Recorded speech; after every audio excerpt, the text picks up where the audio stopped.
Capítulo 9 do livro Dimensões do Espírito. Esferas dimensionais.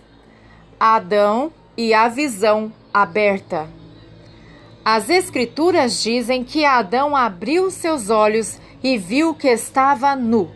Podemos dizer que de repente se encontrou nu e se surpreendeu por ter ficado assim, mas abriu seus olhos. Então foram abertos os olhos de ambos e conheceram. Gênesis 3:7. Significa que antes Adão tinha seus olhos naturais fechados. Toda a sua visão, sua percepção do mundo era através dos olhos do Espírito. Adão podia diariamente ver a Deus, pois sua visão era espiritual. Portanto, ele se encontrava em um lugar chamado Éden, que era diferente do Éden terreno que nós imaginamos. Vemos que a abundância do Éden em que vivia Adão antes da queda era de riquezas minerais e que também era um lugar sobrenatural onde estava uma porta dimensional aberta permanentemente, pois por ela diariamente era possível falar face a face com Deus. Então Adão estava com os olhos fechados. Também a maioria de seus sentidos e necessidades naturais estavam selados e sem ser exercitados ainda. Acho que sua boca nunca tinha sido usada para a linguagem ou seus ouvidos para escutar naturalmente, pois os seus sentidos espirituais eram tão fortes que os sentidos naturais não tinham sido despertados ainda. Vemos isso nas Escrituras. Quando se relata a tentação e a queda, é dito que Adão e Eva conversavam com a serpente. Mas, se as serpentes não falam, já que sua boca e sua língua não têm a forma e nem a habilidade para produzir fonemas e muito menos seu cérebro produzir uma linguagem, então como se comunicavam? Óbvio que foi Satanás quem se apresentou em forma de serpente. O que conhecemos do diabo é que a sua comunicação é telepática. A palavra e o diálogo estabelecidos com os anjos caídos são emitidos diretamente às suas mentes. Sua comunicação é pelo que conhecemos como telepatia direta à alma. E assim, eles não emitem palavra pela boca. Nos dias da criação, a linguagem foi dessa maneira, e também os outros sentidos de Adão estavam desenvolvidos. Se observarmos, não há registro de que Adão tivesse comunicação com outro tipo de ser, mas as descrições de diálogo da humanidade original era com Deus. Para falar com Deus, o homem não precisava abrir a sua boca e nem seus ouvidos, só os de seu espírito. Para a comunicação com a serpente não foram necessários órgãos naturais, pois a comunicação pode ser telepática, ou seja, sem passar pelo corpo. Além disso, vemos que o homem podia comer de todo o fruto do Éden, menos do fruto proibido. E quando ele chega perto para comer deste fruto, então seus sentidos naturais são abertos.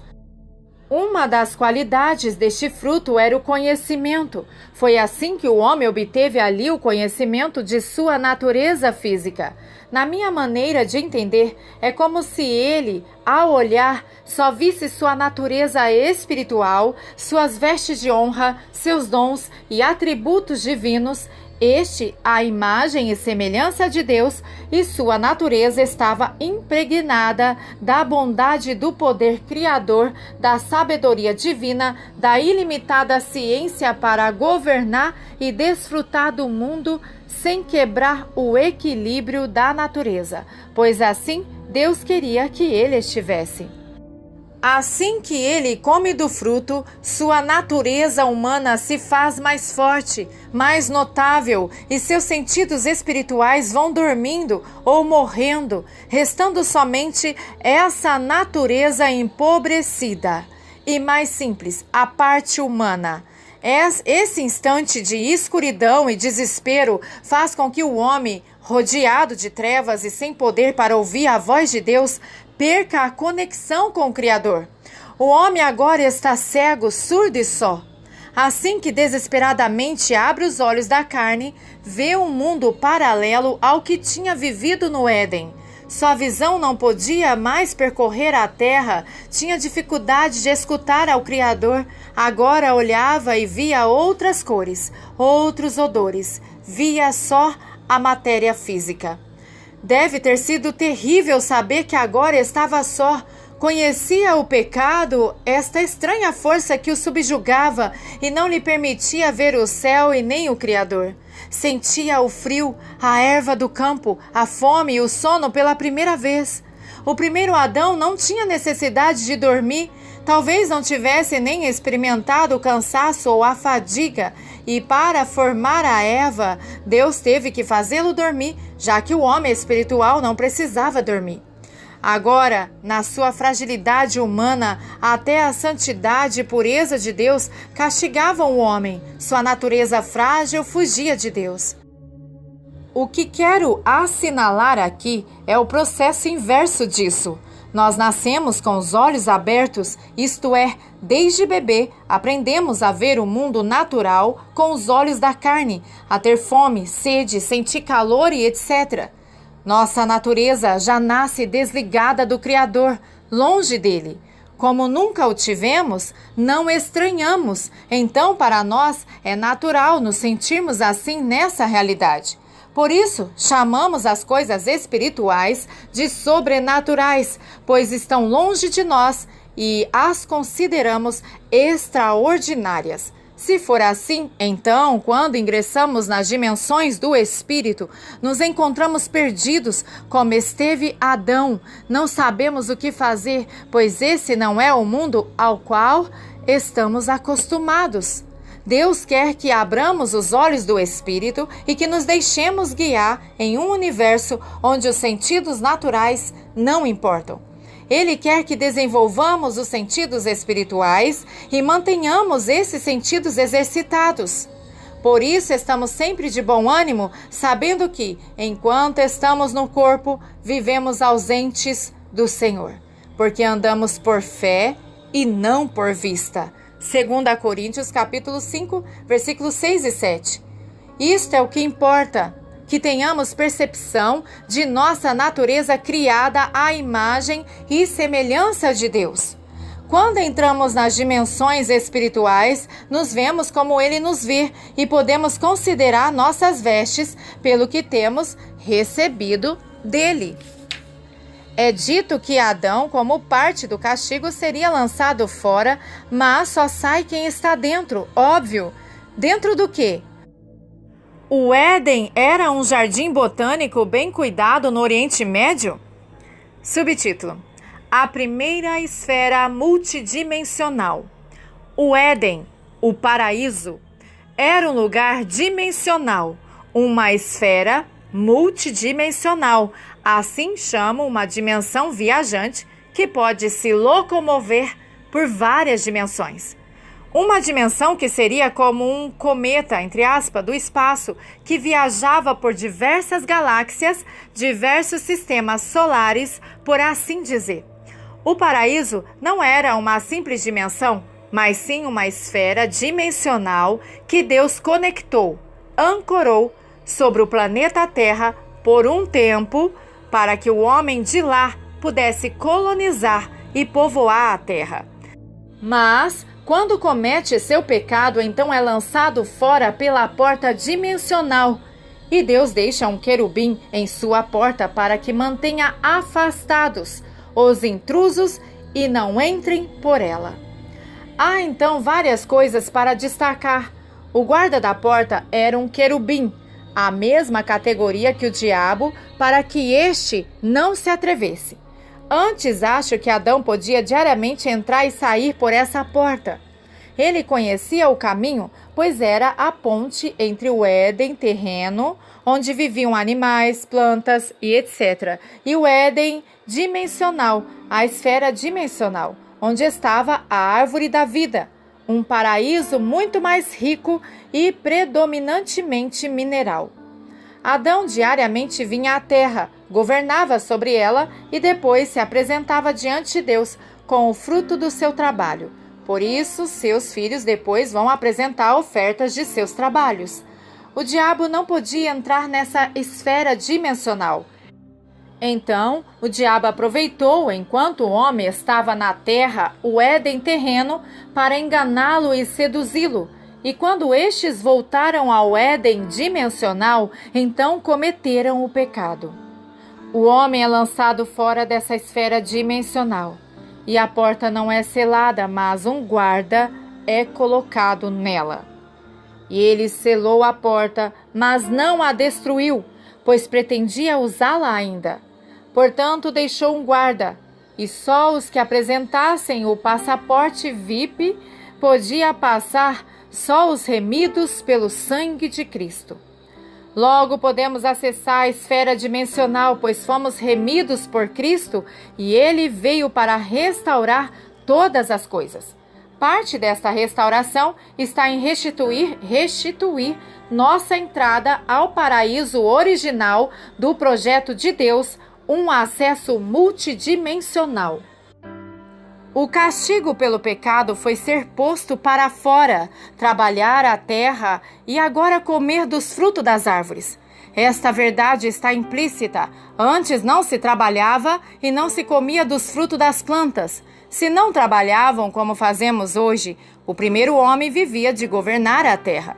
E comerá das plantas do campo, e com o suor do teu rosto comerá o pão. Gênesis 3, versículos 18 e 19. É incrível, mas real, que o homem reinasse sobre tudo. Isto é, tomava para si tudo o que desejava, e como ele era o máximo monarca sobre a criação depois de Deus, podia pegar tudo o que necessitava. Literalmente, vivia de sua condição de governante. Agora terá que ganhar com o esforço que deseja e trabalhar para isso.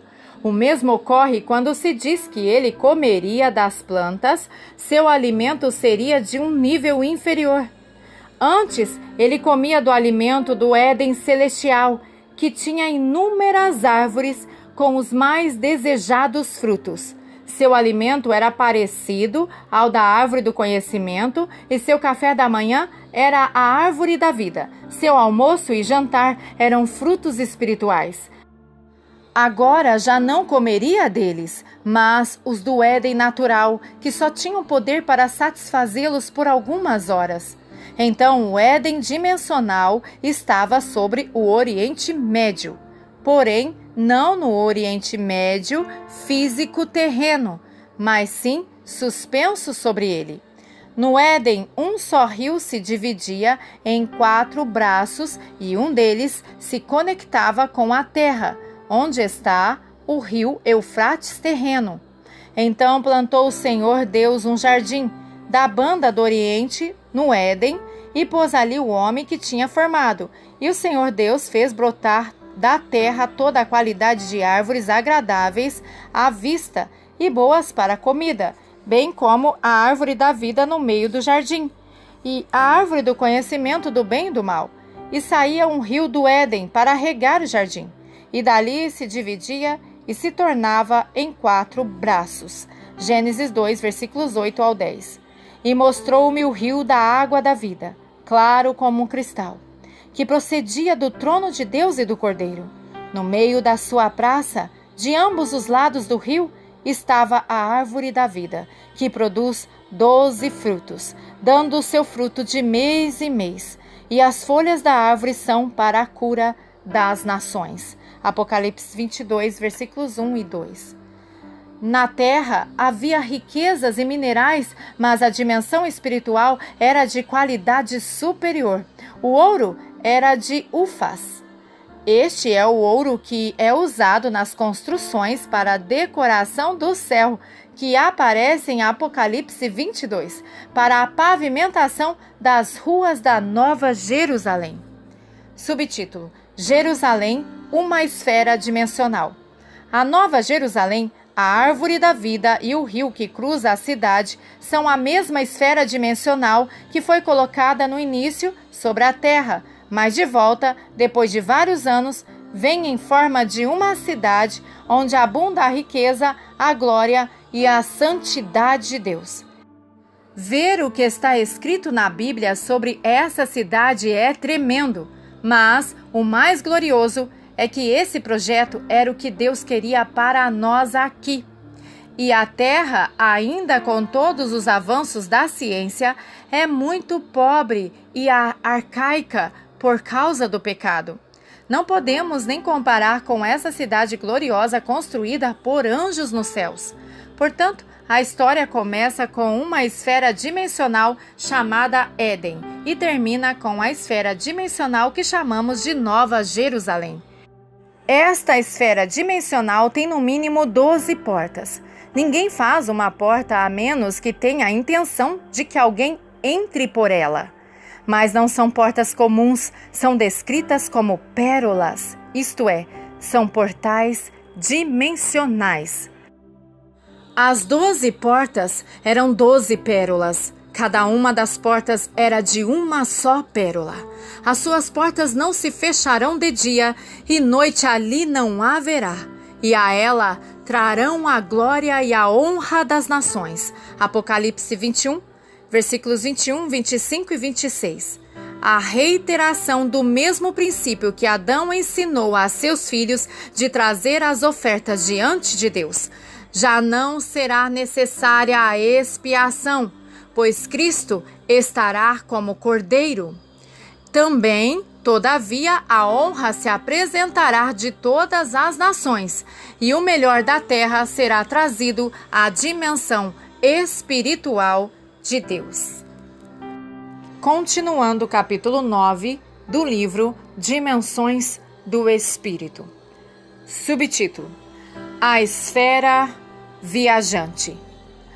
Após a queda e vendo que a humanidade crescia para separar o Espírito Santo do profano, Deus mobiliza essa esfera dimensional ao centro da terra.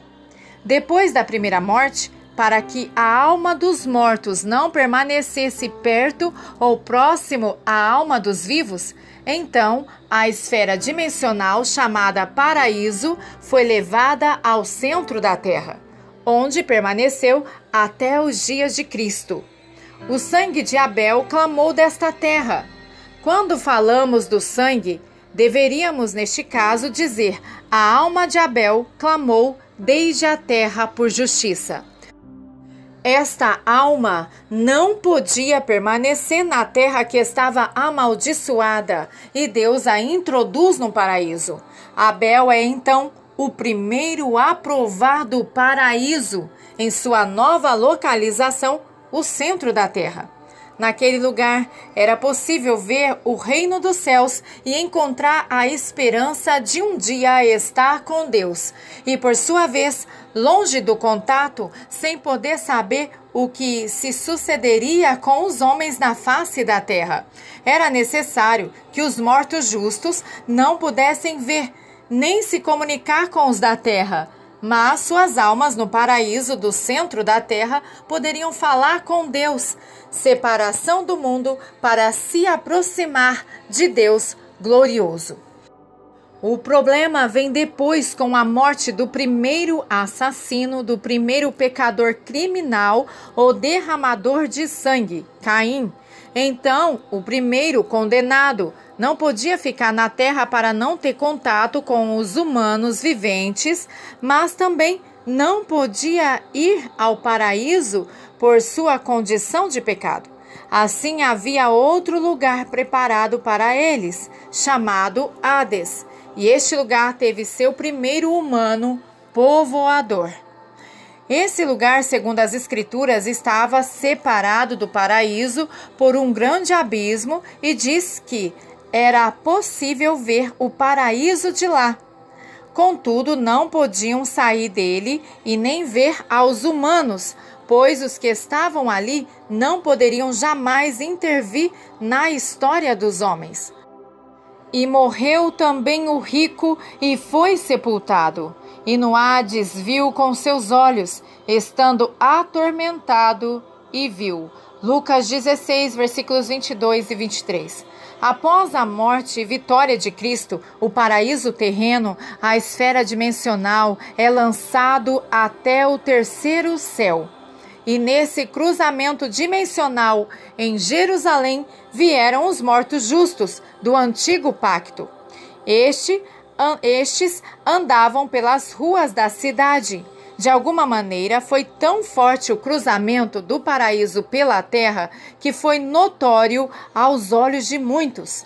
O paraíso estava de viagem e antes de ir ao céu, ele passa pelo Oriente Médio, que tinha sido seu lugar original, e dali então entra por um portal dimensional até o terceiro céu, onde se encontra agora. Logo, os que morrem em Cristo nesta geração são levados ao céu, onde está a esfera dimensional renomada Paraíso Celestial.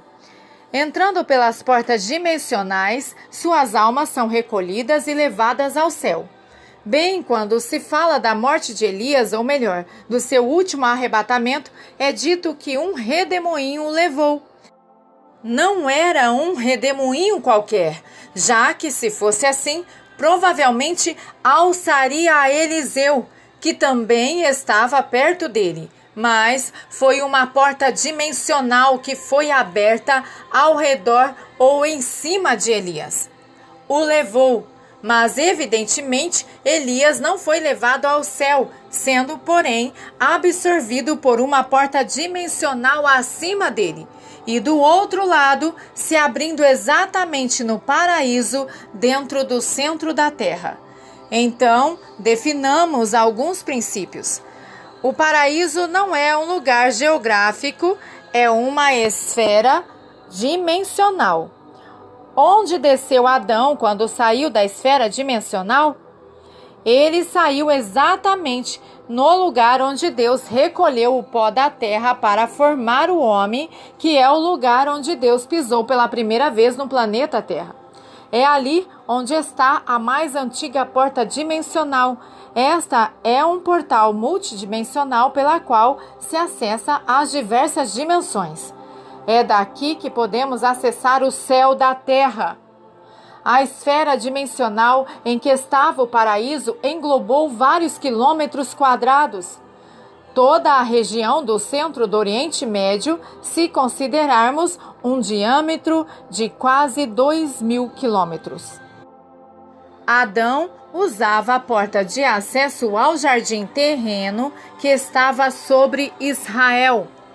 Estava suspenso sobre países como Israel, Síria, Iraque, Irã, Arábia, Jordânia, Turquia. O Éden era rico em minerais e espécies.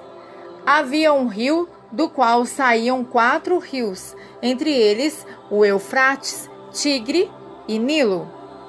Em toda essa região ficou a glória residual. Por isso é que muitas dimensões foram abertas na antiguidade a diversos profetas do Senhor por gerações.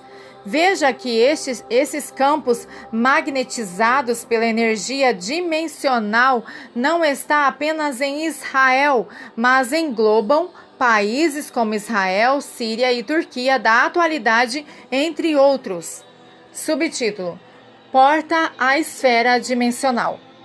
Homens como Moisés, Daniel e Ezequiel tiveram algumas das revelações mais significativas em regiões aparentemente inóspitas, como na beira dos rios Quebar e Hidekel e Ulai, entre outros. Outro exemplo de esfera dimensional é a que Deus cercou a terra do Egito nos dias de Moisés.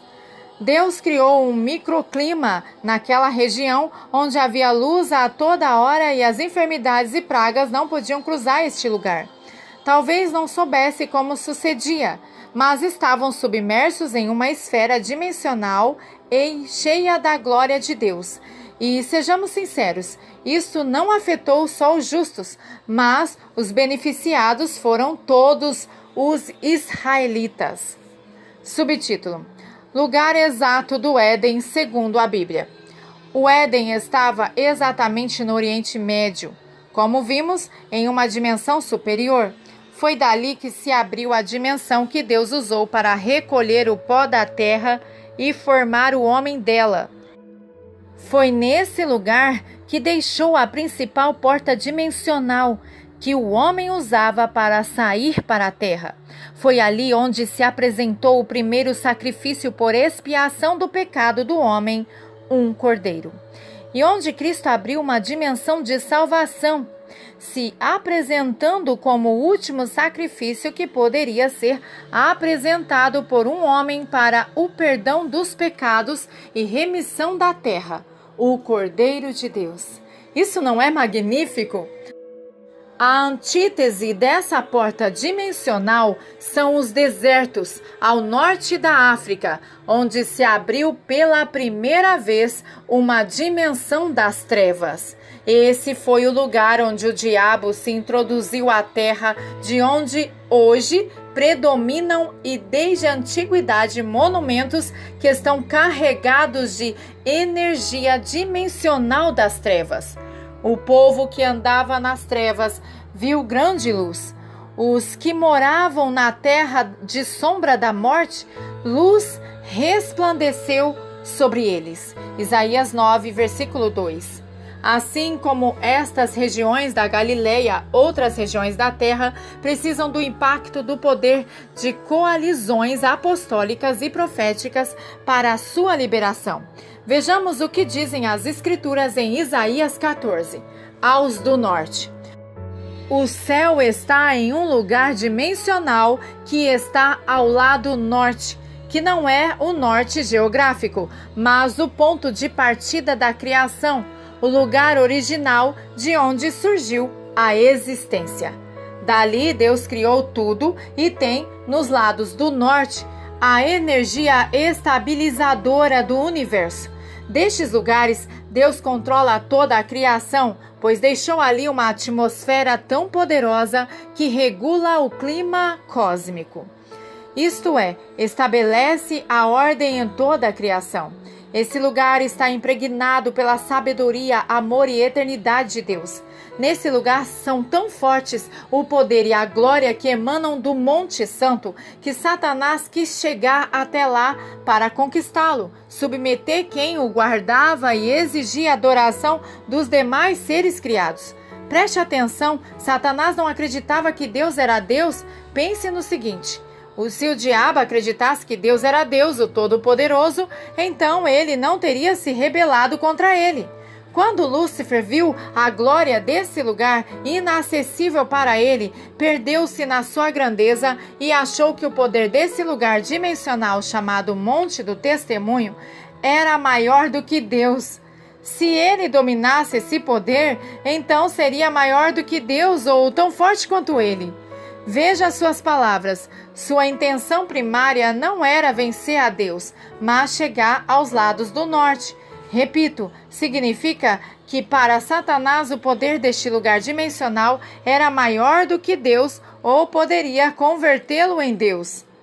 E tu dizias no teu coração: eu subirei ao céu acima das estrelas de Deus, exaltarei o meu trono, e no monte da congregação me assentarei nas extremidades do norte, subirei acima das alturas das nuvens e serei semelhante ao Altíssimo. Isaías 14, versículos 13 e 14. Este não é um lugar comum, mas dimensional, no qual Satanás ainda não podia chegar. Era seu desejo tê-lo, pois não o tinha conseguido. Sua ideia louca era entrar, subir a dimensão mais alta e mais pura, a que governa todos os demais, o Monte do Testemunho. Ali estavam alguns elementos, como as estrelas de Deus, que são anjos guardiões do Monte do Testemunho, que é mais que uma montanha, é uma galáxia, um cúmulo, uma dimensão de energia de puro poder. Contém a sabedoria de Deus e todas as leis químicas, físicas, de conhecimento e poder criativo para sustentar o universo inteiro. Nela está registrado como foram feitas todas as coisas e o que ainda haveria de acontecer. É o registro universal de Deus.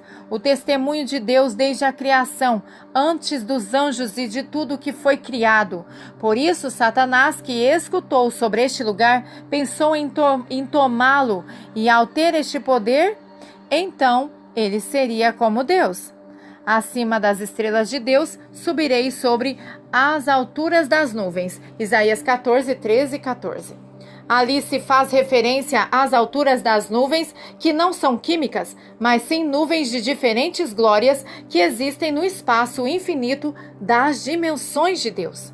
Só que Satanás se perdeu pelo seguinte: ele se esqueceu de considerar que Deus tinha colocado guardas nestes lugares e que eles protegeriam a santidade de Deus. Sua maior loucura foi desafiar o Criador pela criatura. O adversário não conheceu que Deus havia criado o monte do testemunho. Era Deus a verdadeira fonte de poder e quem sustentava o poder do monte. Essa foi uma grande loucura e também foi sua maior derrota. Aleluia. Amém.